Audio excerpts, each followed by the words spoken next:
தனது முதல் நிதி ஆயோக் கூட்டத்தில் முதல்வர் விஜய் காட்டிய அதிரடி. நடந்தது என்ன? கூட்டத்தில் சிஎம் விஜய் பேசியது என்ன? விரிவாக பார்க்கலாம்.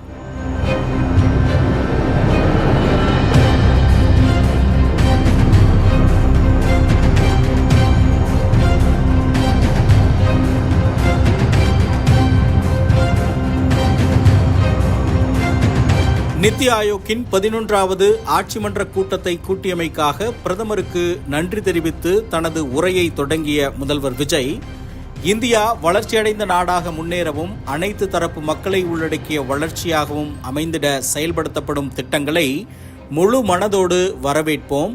மேலும் அதிகாரமளிக்கப்பட்ட மாநிலங்கள் கூட்டுறவு கூட்டாட்சி மற்றும் அனைவரையும் உள்ளடக்கிய வளர்ச்சி ஆகியவற்றின் மூலமாக மட்டுமே வளர்ச்சியடைந்த இந்தியாவை உருவாக்க முடியும் என்று தமிழ்நாடு உறுதியான நம்பிக்கையை கொண்டுள்ளது. வெளிப்படையான நிர்வாகம், சமூக நீதி, அனைவரையும் உள்ளடக்கிய வளர்ச்சி, இளைஞர்களுக்கு அதிகாரம் அளித்தல் மற்றும் சமச்சீரான முன்னேற்றம் ஆகிய அடிப்படை கொள்கைகளை முன்னிறுத்தி தமிழ்நாட்டு மக்கள் எங்கள் அரசுக்கு வரலாற்று சிறப்புமிக்க தீர்ப்பினை வழங்கியுள்ளனர். அவர்களின் நம்பிக்கையை நிறைவேற்றும் வகையில் தமிழ்நாட்டின் நலன்களையும் மக்களின் விருப்பங்களையும் உறுதியாக பாதுகாக்கும் வேளையில் ஒன்றிய அரசுடன் ஆக்கப்பூர்வமான ஒத்துழைப்புடன் செயல்படுவதற்கு எங்கள் அரசு தொடர்ந்து உறுதி பூண்டுள்ளது. உலகளாவிய அளவில் நிலவும் நிச்சயமற்ற பொருளாதார சூழல்களுக்கு இடையிலும் இந்தியாவின் 2வது பெரிய பொருளாதாரமாக திகழும் தமிழ்நாடு தனது உறுதித்தன்மையையும் தொடர்ச்சியான வளர்ச்சியையும் வெளிப்படுத்தி வருகிறது. பல்வேறு துறைகளை உள்ளடக்கிய வலுவான பொருளாதார அமைப்பு மற்றும் நமது தொழிலாளர்களின் உற்பத்தி திறனை பிரதிபலிக்கும் வகையிலும் 2047க்குள் வளர்ச்சியடைந்த இந்தியாவை உருவாக்குவதற்கான நமது அர்ப்பணிப்பை அடிக்கோடிட்டு காட்டும் வகையிலும் 2036ஆம் ஆண்டிற்குள் $1.5 டிரில்லியன் பொருளாதாரமாக உயர்வதற்கு தமிழ்நாடு பணியாற்றி வருகிறது. இந்த தொலைநோக்கு பார்வை இளைஞர்கள், ஏழைகள், பெண்கள் மற்றும் விவசாயிகள் என்ற 4 முக்கிய தூண்களை அடிப்படையாக கொண்டது. இவற்றில் தமிழ்நாட்டின் முன்னுரிமைகள் ஒவ்வொன்றுடனும் நெருக்கமாக இணைந்துள்ளன. தமிழ்நாட்டின் முன்னேற்றத்திற்கும் இந்தியா வளர்ச்சியடைந்த நாடாக உருவெடுக்கும் பயணத்திற்கும் இன்றியமையாத சில முக்கிய முன்னுரிமைகளை இம்மாண்புமிகு ஆட்சி மன்றத்தின் முன் எடுத்துரைக்க விரும்புகிறேன். இந்தியாவின் மிகப்பெரிய வலிமை அதன் இளைய தலைமுறை மக்கள் தொகையாகும். இந்த இளைய தலைமுறை மக்கள் தொகை பலனை முழுமையாக பயன்படுத்திக் கொள்ள தமிழ்நாடு கல்வி, திறன் மேம்பாடு, புத்தாக்கம் மற்றும் வேலைவாய்ப்பு ஆகிய துறைகளில் தொடர்ந்து முதலீடு செய்யும். இந்த நோக்கத்தை மையமாக கொண்டு ஆண்டுதோறும் 5 லட்சம் இளைஞர்களுக்கு உதவித் தொகையுடன் கூடிய பணியிடை பயிற்சிகள் மற்றும் தொழில்துறையுடன் இணைந்த திறன் பயிற்சிகளை வழங்கும் இளைஞர் திறன் மற்றும் வேலைவாய்ப்பு இயக்கத்தை செயல்படுத்த விளைகிறேன். மேலும் ஒவ்வொரு மாவட்டத்திலும் வளர்ந்து வரும் தொழில்நுட்ப திறன் மையங்களை அமைப்பதற்கும் செயற்கை நுண்ணறிவு, ஆழ்தொழில்நுட்பம், இணைய பாதுகாப்பு, மேக கணினி தொழில்நுட்பம், மின்சார வாகன தொழில்நுட்பம் மற்றும் குறைக்கடத்தி தொடர்புடைய துறைகளில் பயிற்சி அளிப்பதற்கும் ஒன்றிய அரசின் ஆதரவை கேட்டுக்கொள்கிறோம். குடிமக்களை மையமாக கொண்ட சேவைகள் மற்றும் திறன் வாய்ந்த ஆட்சி முறையை உருவாக்கும் நோக்கில் செயற்கை நுண்ணறிவை பயன்படுத்துவதில் தமிழ்நாடு உறுதியுடன் செயல்பட்டு வருகிறது. இந்நோக்கை வலுப்படுத்தும் வகையில் உலக தரத்திலான தொடக்க நிறுவன வளர்ப்பு மையங்களை அமைப்பதற்கும் ஆழ் தொழில்நுட்ப நிறுவனங்களுக்கான துணிகர முதலீட்டு சூழலை உருவாக்குவதற்கும் பயன்பாட்டு ஆராய்ச்சிகளுக்கான நிதி ஒதுக்கீட்டை அதிகரிப்பதற்கும் ஒன்றிய அரசின் ஆதரவை கேட்டுக்கொள்கிறோம். அதேபோல் நமது மாணவர்களின் உரிமைகளை பாதுகாப்பதில் தமிழ்நாடு அரசு உறுதியாக உள்ளது. இளநிலை மருத்துவம் மற்றும் பல் மருத்துவ படிப்புகளுக்கான சேர்க்கைக்காக நடத்தப்படும் தேசிய தகுதி மற்றும் நுழைவுத் தேர்வை, நீட் தேர்வை தமிழ்நாடு அரசு எதிர்க்கிறது. ஏனெனில் இந்த தேர்வு அறிமுகப்படுத்தப்பட்ட பின்னர் கிராமப்புற மாணவர்களும் சமூக மற்றும் பொருளாதார ரீதியாக பின்தங்கிய குடும்பங்களை சார்ந்த மாணவர்களும் பாதிக்கப்பட்டுள்ளனர். எனவே மேற்கண்ட சூழ்நிலைகளை கருத்தில் கொண்டு மருத்துவம் மற்றும் அறுவை சிகிச்சையில் இளங்கலை பட்டம், பல் மருத்துவம் மற்றும் அறுவை சிகிச்சை இளங்கலை பட்டம் மற்றும் ஆயுர்வேதம், யோகா, யுனானி, சித்தா மற்றும் ஹோமியோபதி மருத்துவ படிப்புகளில் மாநில ஒதுக்கீட்டின் கீழ் உள்ள அனைத்து இடங்களையும் 12ஆம் வகுப்பு பொதுத் தேர்வு மதிப்பெண்களின் அடிப்படையில் மட்டுமே நிரப்புவதற்கு தமிழ்நாடு அரசுக்கு அனுமதி வழங்குமாறு கேட்டுக்கொள்கிறேன். அனைவரையும் உள்ளடக்கிய வளர்ச்சி மற்றும் வறுமை ஒழிப்பு, பொருளாதார வளர்ச்சி என்பது ஒவ்வொரு குடிமகனின் வாழ்க்கை தரத்தை மேம்படுத்துவதாக இருக்க வேண்டும் என்ற உறுதியான நம்பிக்கையை தமிழ்நாடு கொண்டுள்ளது. அதனை முன்னிறுத்தி எளிதில் பாதிக்கப்படக்கூடிய குடும்பங்களை அடையாளம் கண்டு அனைத்து நலத்திட்டங்களையும் ஒருங்கிணைத்து நிலையான வாழ்வாதார வாய்ப்புகளை உறுதி செய்யும் வகையில் வறுமையற்ற தமிழ்நாடு இயக்கம் என்ற ஒன்றை எங்கள் அரசு முன்மொழிகிறது. மேலும் அனைவருக்கும் வீடு என்ற கனவை நிறைவேற்றுவதற்காக ஒன்றிய அரசின் நிதி உதவியையும் அன்புடன் நாடுகிறேன்.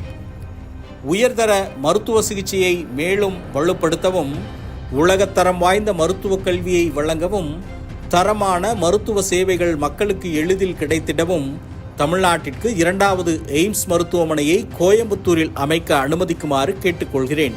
இதற்கு தேவையான நிலத்தை மாநில அரசு வழங்கும்.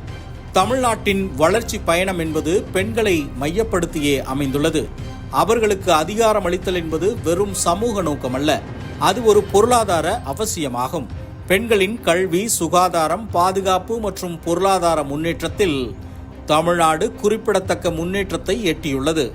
மேலும் மகளிர் சுய உதவிக் குழுக்கள் சமூக வளர்ச்சி மற்றும் சமூக பொருளாதார மாற்றத்திற்கான வலிமையான கருவிகளாக திகழ்கின்றன. இந்தியாவில் தொழிற்சாலைகளில் பணிபுரியும் பெண்களில் 42 விழுக்காடு பெண்கள் தமிழ்நாட்டில் உள்ளனர்.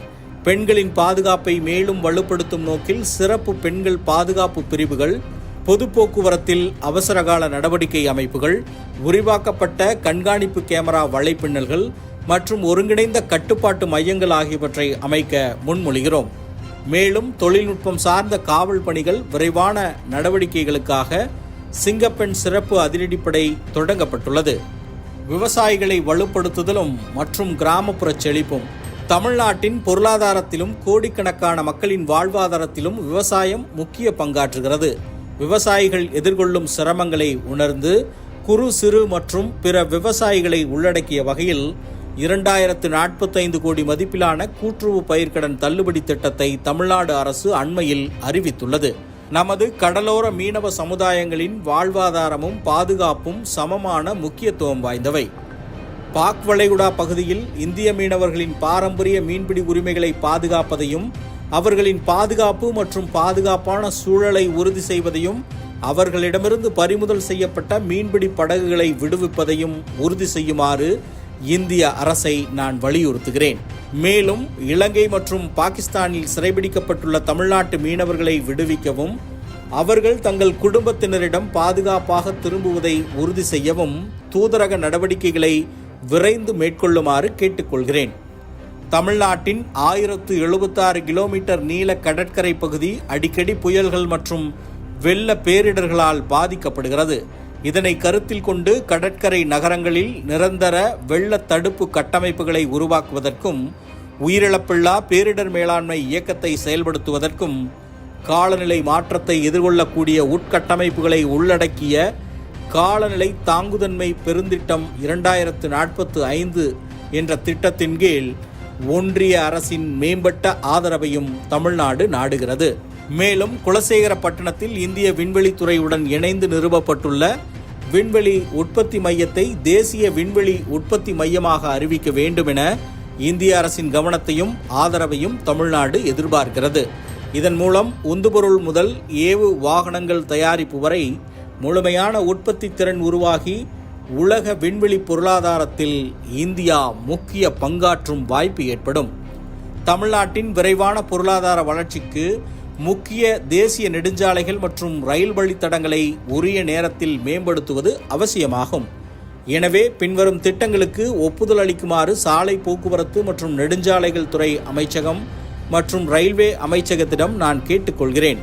ஜிஎஸ்டி சாலையின் செங்கல்பட்டு முதல் திருச்சி வரையிலான பகுதியை 6 வழிச்சாலையாக மேம்படுத்துதல், திருச்சி பஞ்சப்பூர் ஜீயபுரம் கரூர் பகுதியை 6 வழிச்சாலையாக மேம்படுத்துதல், கரூர் கோயம்புத்தூர் பகுதியை 6 வழிச்சாலையாக மேம்படுத்துதல், மாதவரம் சோழவரம் இடையே உயர்த்தப்பட்ட வழித்தடம் அமைத்தல், சென்னை முதல் கன்னியாகுமரி வரை அதிவேக ரயில் வழித்தடம் அமைத்தல், எண்மிய இணைப்பு வசதியை பொறுத்தவரை தமிழ்நாட்டில் பாரத் நெட் 2ஆம் கட்ட திட்டம் சுமார் 97% நிறைவடைந்துள்ளது. எனவே மீதமுள்ள கடைசி கட்ட இணைப்பு சவால்களை தீர்க்கவும் வலைப்பின்னல் செயல்பாடுகளை தொடர்ச்சியாக நிலைநிறுத்தவும் அனைத்து கிராம பஞ்சாயத்துகளும் இணைய இணைப்புடன் இணைக்கப்படுவதையும் உறுதி செய்ய இந்திய அரசின் ஆதரவை நான் கேட்டுக்கொள்கிறேன். மேலும் ஒகேனக்கல் 3ஆம் கட்ட கூட்டு குடிநீர் வழங்கல் திட்டத்திற்காக 2283.40 கோடி அளவிலான உறுதியளிக்கப்பட்ட ஒன்றிய நிதி உதவியை வழங்குமாறு இந்திய அரசை நான் கேட்டுக்கொள்கிறேன். நிதி பொறுப்புணர்வு, சமூக முன்னேற்றம் மற்றும் மக்கள் தொகை நிலைநிறுத்தல் ஆகியவற்றில் சிறப்பாக செயல்பட்ட மாநிலங்கள் உரிய அங்கீகாரத்தையும் போதுமான ஆதரவையும் பெற வேண்டும். இம்மாநிலங்கள் எந்த வகையிலும் பாதிக்கப்படக்கூடாது.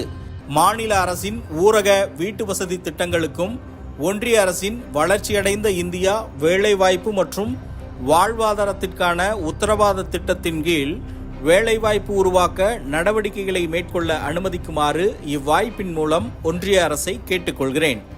மாணவர்களின் நலன், கல்வி சேவைகளின் தொடர்ச்சி மற்றும் கூட்டுறவு கூட்டாட்சி தத்துவத்தை பாதுகாத்தல் ஆகியவற்றை கருத்தில் கொண்டு ஒருங்கிணைந்த கல்வி திட்டத்தின் கீழ் நிலுவையில் உள்ள 3284 கோடி நிதியை எவ்வித நிபந்தனைகளுமின்றியும் புதிய கல்விக் கொள்கையை செயல்படுத்தவோ அல்லது மும்மொழி கொள்கையை அமல்படுத்தவோ வற்புறுத்தாமலும் விரைவாக விடுவிக்குமாறு இந்திய அரசை நான் கேட்டுக்கொள்கிறேன். நவீன இந்தியாவின் மதச்சார்பற்ற விழுமியங்களுக்கு தனித்துவமாக விளங்கும் தொன்மையான நூலான திருக்குறளை தேசிய இலக்கியமாக அறிவிக்குமாறு இந்திய அரசிடம் இம்மன்றத்தின் முன் கோரிக்கை விடுக்க விளைகிறேன். மாநிலங்கள் வலுப்பெறும்போது இந்தியாவும் வலிமை பெறுகிறது என்று தமிழ்நாடு உறுதியாக நம்புகிறது. கூட்டாண்மை, ஒருவருக்கொருவர் மதித்தல் மற்றும் பகிரப்பட்ட பொறுப்புணர்வு ஆகியவற்றின் வாயிலாக நாம் அனைவரும் இணைந்து ஒரு வளமான, சமத்துவமிக்க, புதுமையான மற்றும் நிலையான இந்தியாவை உருவாக்க முடியும். தமிழ்நாட்டு மக்களின் விருப்பங்களை எடுத்துரைப்பதற்கான இந்த வாய்ப்பை வழங்கியமைக்காக பிரதமருக்கும் அவையோர் அனைவருக்கும் நன்றியை தெரிவித்துக் கொள்கிறேன். இவ்வாறு தமிழக முதல்வர் விஜய் தனது நித்தி ஆயோக் கூட்டத்தின் உரையில் கூறியுள்ளார்.